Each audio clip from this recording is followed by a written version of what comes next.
Welcome to RV Retirement Redesign, where we share the practicalities and the realities of living in an RV, especially for seniors, and why that might be a good choice for you.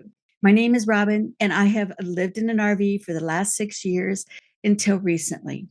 Until my brother had a stroke, I moved in to help him temporarily. Now, while I'm taking a pause on living in the RV, my husband Bob is still up there. It's fishing season, so he's guiding.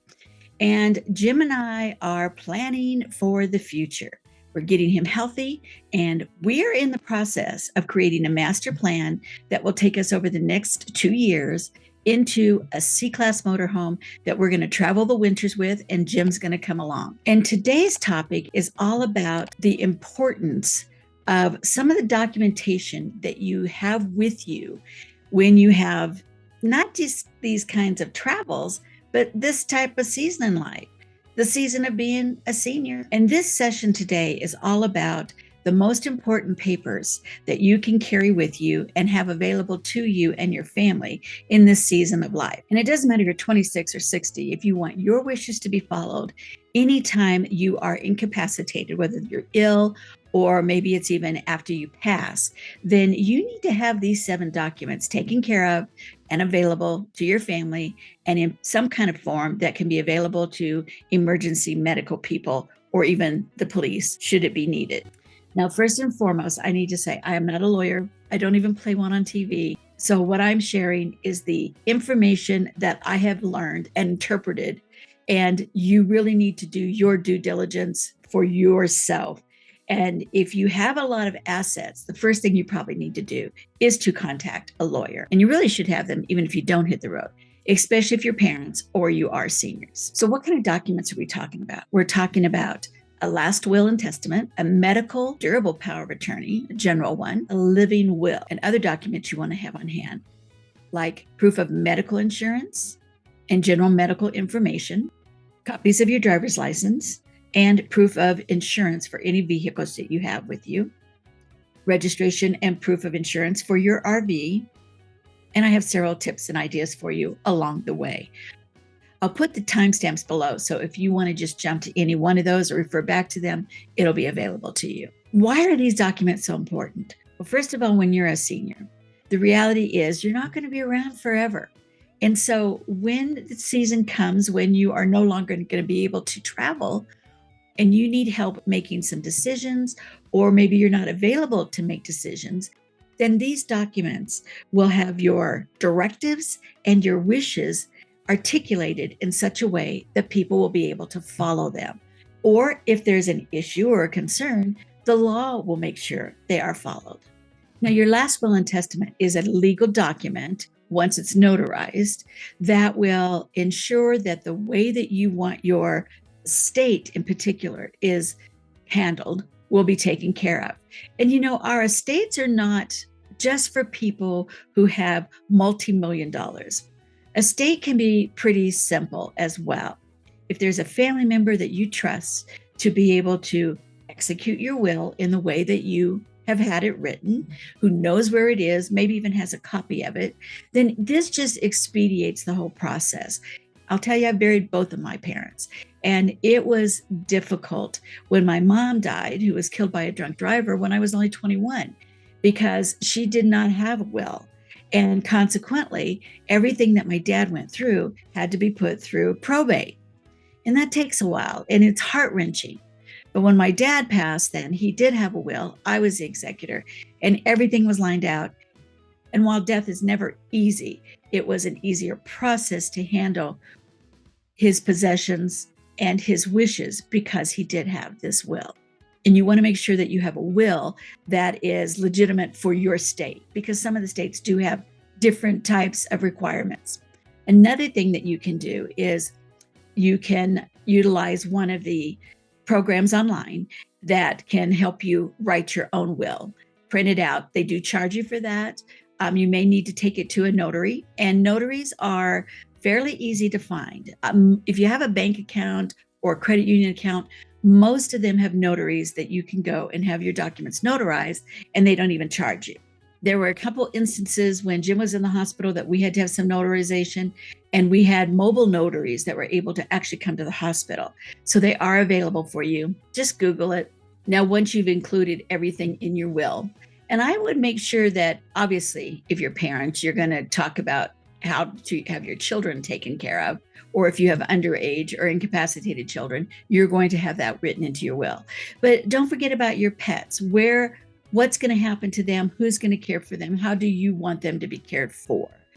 Once you have completed your will, then you want to have a hard copy that you have in a safe place, maybe a safe deposit box in your home state, or in a lockbox with a family member, something of that sort.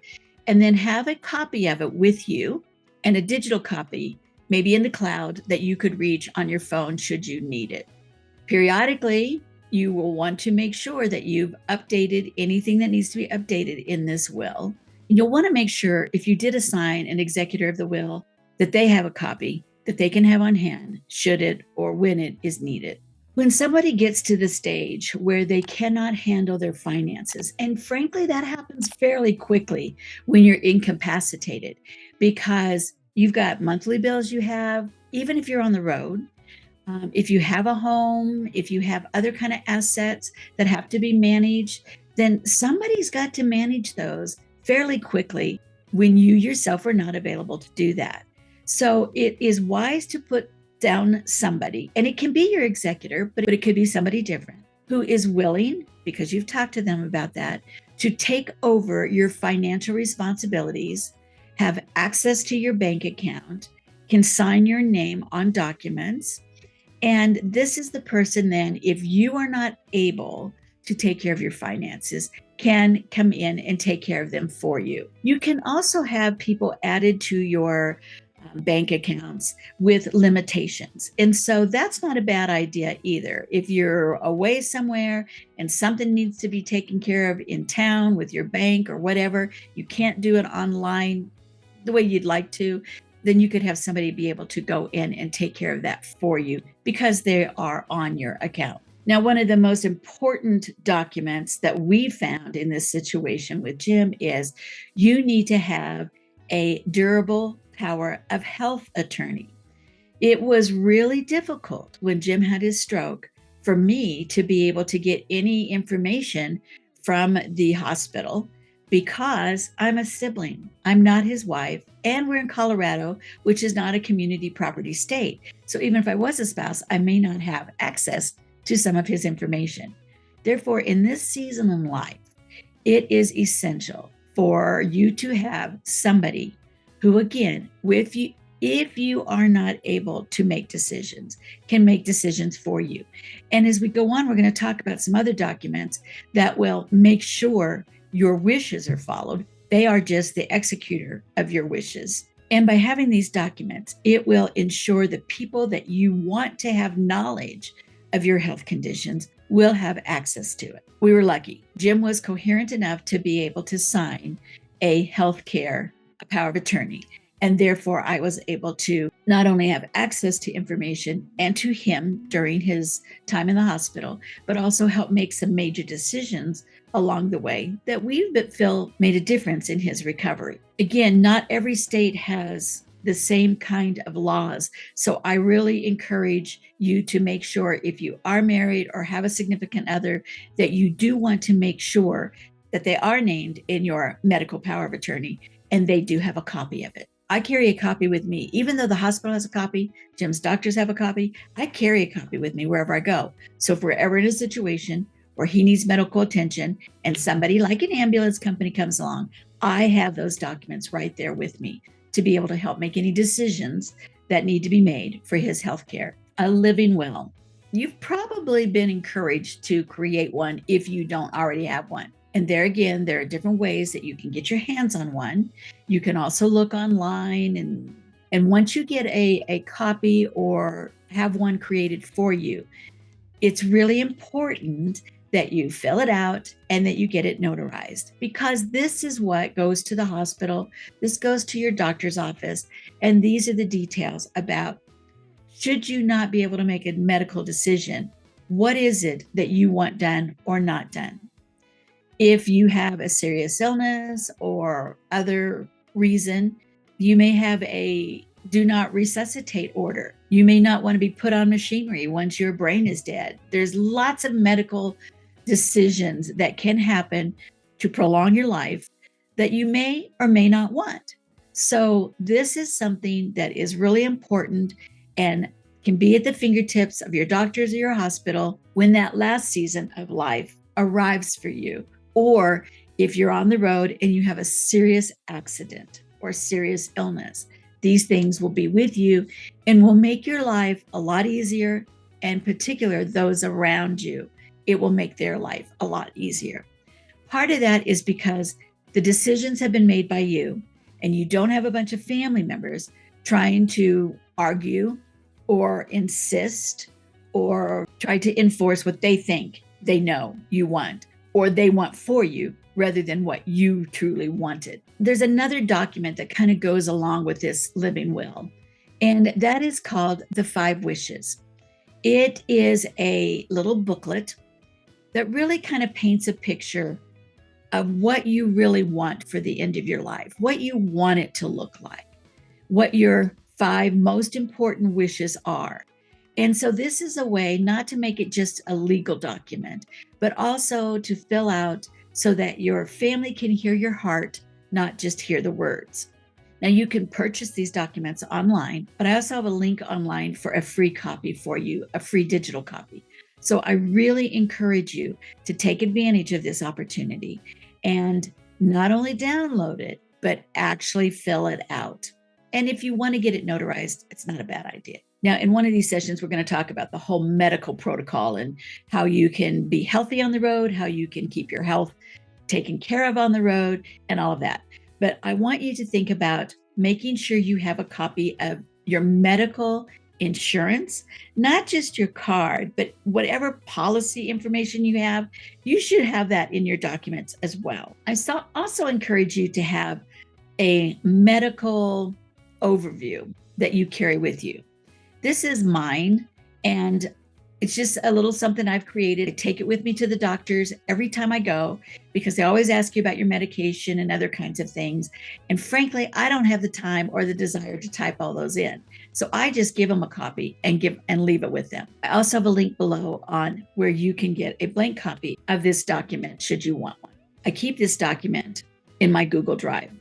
And then in there on one of the tabs, I also keep a record of my medication, when I take it, when it needs to be refilled, and how I refill it. So again, we'll talk about making sure that you have that kind of information available to you.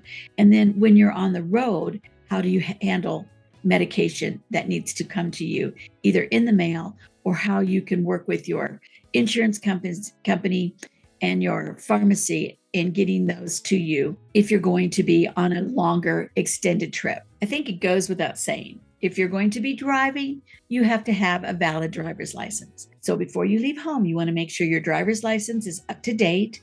Note when it needs to be renewed. And if it's fairly soon or while you're on your trip, go and see if you can have it renewed earlier. Do a review of your automobile insurance. Is it sufficient for when you are on the road?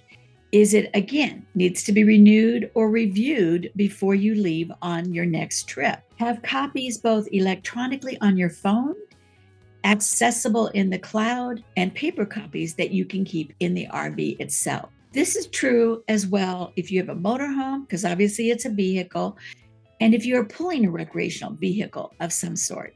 You want to make sure it's registered, it has the tags and license it needs.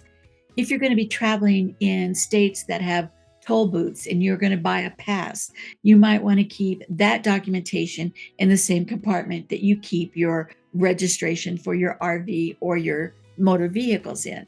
So that's a lot of documentation. It's a lot of very important paperwork. So where do you store all of this? I recommend while on your travels, you have a sufficient size box that is a lock box and it's fireproof. Hopefully you can find a place to hide it should you need to. But in this box, you have these documents. I recommend you get a expanding file folder that you can put tabs on. And each one of these documents goes into a section. And you can decide how you want that to be divided. In fact, I recommend that when you do this, you actually purchase 2 file folders. And here's why. As you create your documents, if you make a copy of each one of them you're putting in your file, and you leave that with somebody you trust. In our case, we will be leaving that with our son. He is the executor of our estate, and he's the person that when we're not here, he's going to take care of things.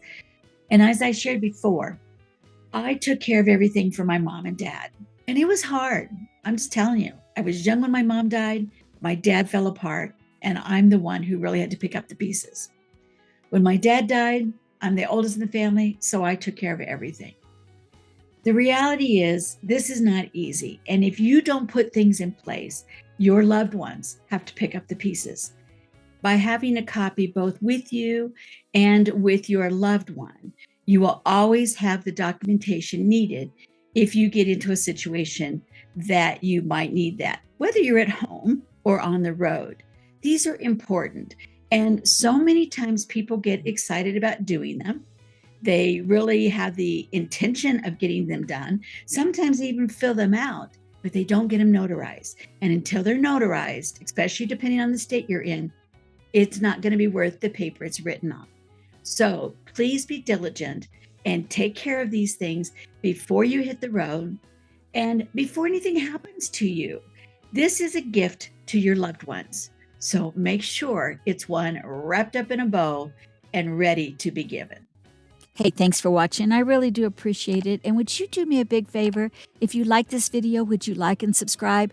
Thanks so much. We'll see you next time.